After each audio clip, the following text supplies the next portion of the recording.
Hi guys, welcome back to my channel. If you're new here, my name is Anca and I do art and illustration related videos.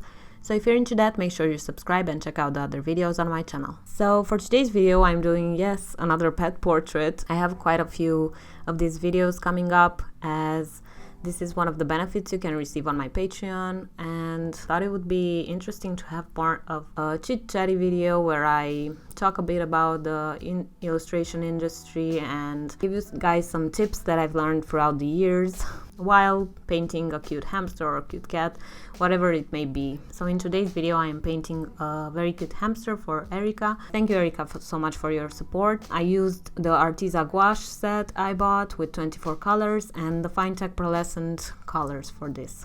And I wanted to talk a bit about some tips for beginner illustrators, people who want to pursue illustration as a career and don't really know where to start, or have been trying and not succeeding.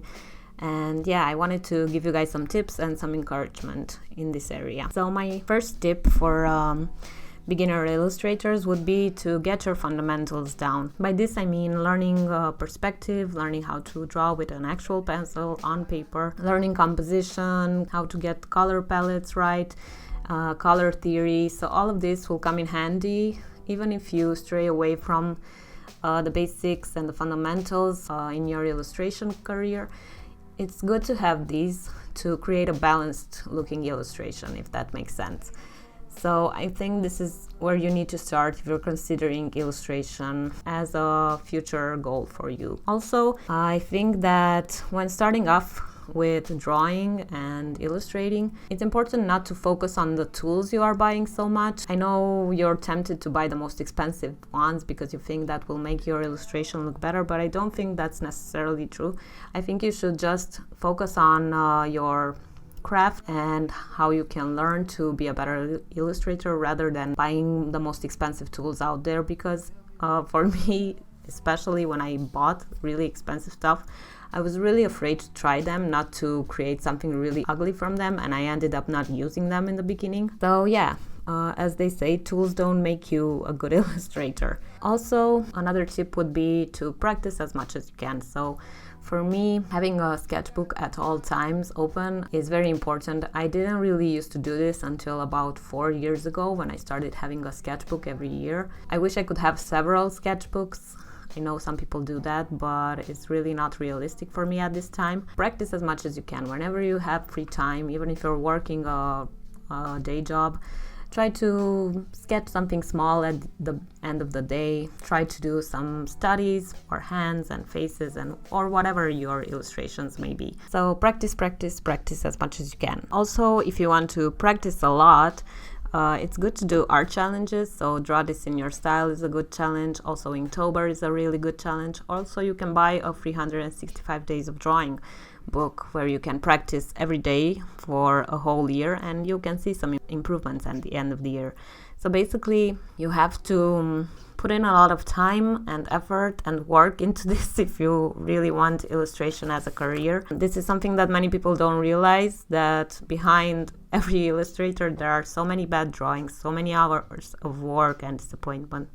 So it's really a commitment to get into illustration. So beware of that. So, okay, once you have your fundamentals down and you've practiced enough that you're sort of confident with your art, it's good to put your work out there. So whether it's on websites such as Freelancer or even on social media, Facebook, Instagram, it's nice to let people know what you're doing and to promote it in any way, shape or form you can, because that's how people will find you. And right now, in this year that we are living in, social media has such a strong word to say that it's really important you have a presence there. This will help you get actual real client work, and this way you can actually find out what people like about your illustration. You can get feedback from them. So yeah, another tip would be to get client work however you can.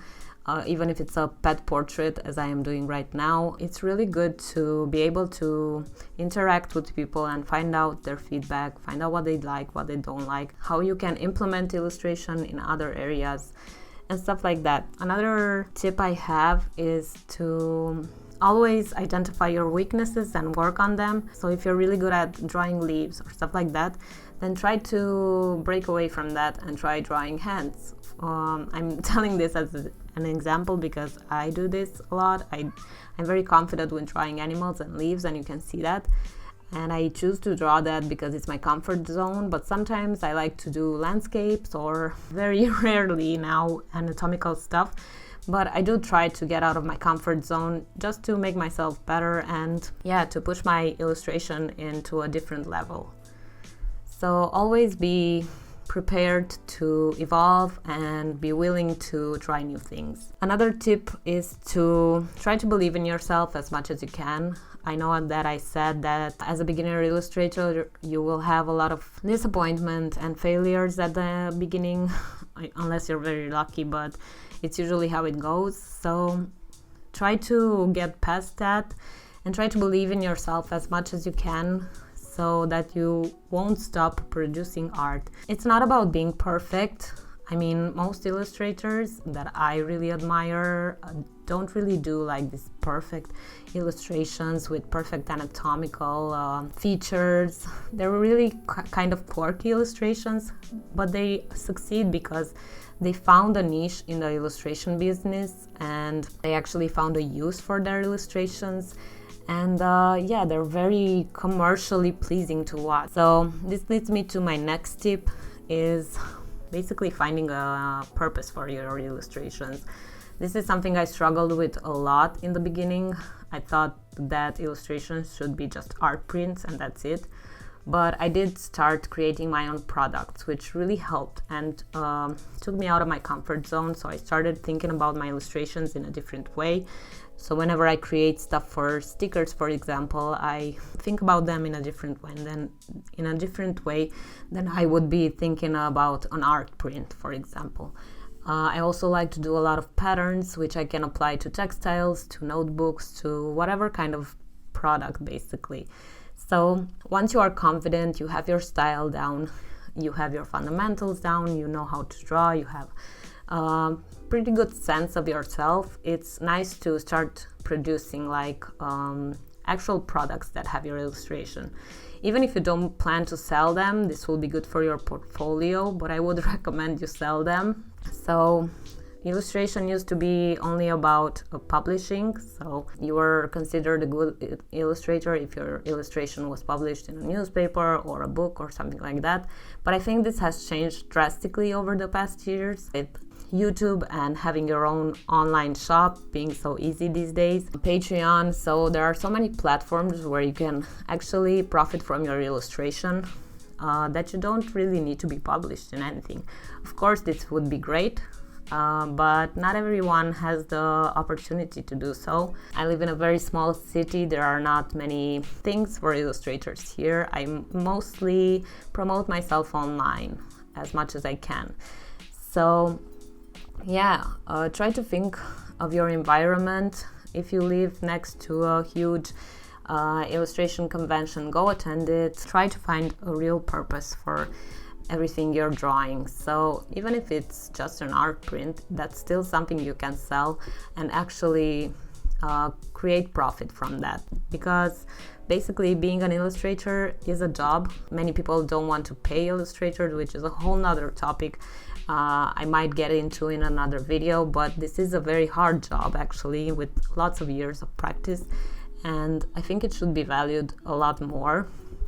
So try to find a purpose for it, whether it's your own products, whether it's publishing, whether you want to collaborate with other brands. Always try to think of your illustrations as something that can be used in a certain way. So my main goal for this video, I know I've been kind of all over the place, but I really want to encourage anybody who wants to pursue an illustration career to not give up. I know I was feeling defeated so many times while trying to draw and to learn to draw, and not actually knowing which direction I should take my illustration into, how I can sell my illustrations. But I think this comes with experience, it comes with research, it comes with seeing what others are doing, always being proactive. So yeah, try to work on your craft, but at the same time be aware of the present and everything that's going on in the world.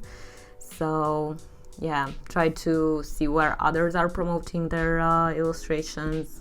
Try to set up your own online shop if you think you are confident enough in that, and yeah, I think you'll be fine. The point is never to give up. I know I'm not where I want to be, but I'm still a lot closer than I was like a year ago, and I think that's very encouraging for me and for you as well.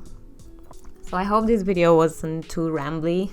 I wanted to have a pretty casual chit chat, not very structured, and share my thoughts about illustration and how to begin with illustration and how you can do it, even if it's something that seems daunting to you.